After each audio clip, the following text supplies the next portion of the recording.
మనకాడ గెలిచినాక పార్టీ గట్టిగానాక ఏదన్నా out right ఉంటా నేను. మనది ఇంకా 3 ఏళ్ళు ఉంటది. నెక్స్ట్ కూడా ఎవనయ్యకినాము మొత్తం కుప్పి పడేస్తా నేను.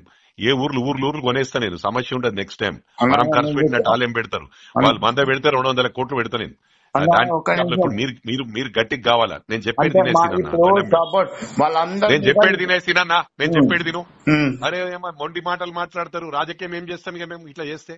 నాకు ఉన్నది రిపోర్ట్ నేను తీసుకొని చేస్తున్నా కదా. నేను చిన్న పిల్లగాని కాదు కదా. నాకు ఏడ గెలుస్తుంది ఏడ నువ్వు ఇక్కడ ఊర్లో తెలుసుకో ఒకసారి. ఊర్లో నేనే సర్వే రిపోర్ట్ చేస్తున్నా అంటే మొత్తం చేపిస్తున్నా. చెప్పినాక నువ్వు నమ్మకపోతే ఎట్లా?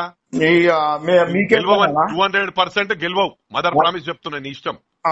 చెప్తున్నా వినకపోతే ఎట్లా నువ్వు? అరే అన్ని మొండి మాటలు మాట్లాడితే ఊర్లో తెలుసుకో అంటే మొండి అంత పని చేస్తారు. ఎమ్మెల్యే ఎలక్షన్ లో మేము ఎంత కష్టపడము.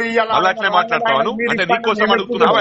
నువ్వు వేరే వాళ్ళకి చేసి అడుగుతున్నా నీకోసం అడుక్కుంటావాను అంటే మొత్తమే చేసినా. ఊరంతా చేసి కదా.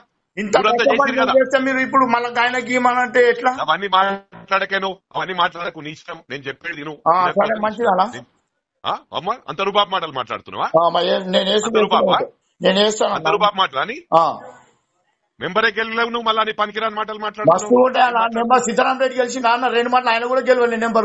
మెంబర్ గెలవలే అన్న. ఇక ఉట్టిగా నువ్వు పరికినారు ఆర్గ్యుమెంట్ చేయకు. నువ్వు సర్వే చేసుకోరుతున్నాను. సర్వే చేయించుకోను. సర్వే చేయించుకోను. అందరు నన్ను ఏమని చెప్తారు. నువ్వు బయట వెళ్తాను ఎవడో 2-3 కొట్టోళ్ళు చెప్తే ఇంటవాను.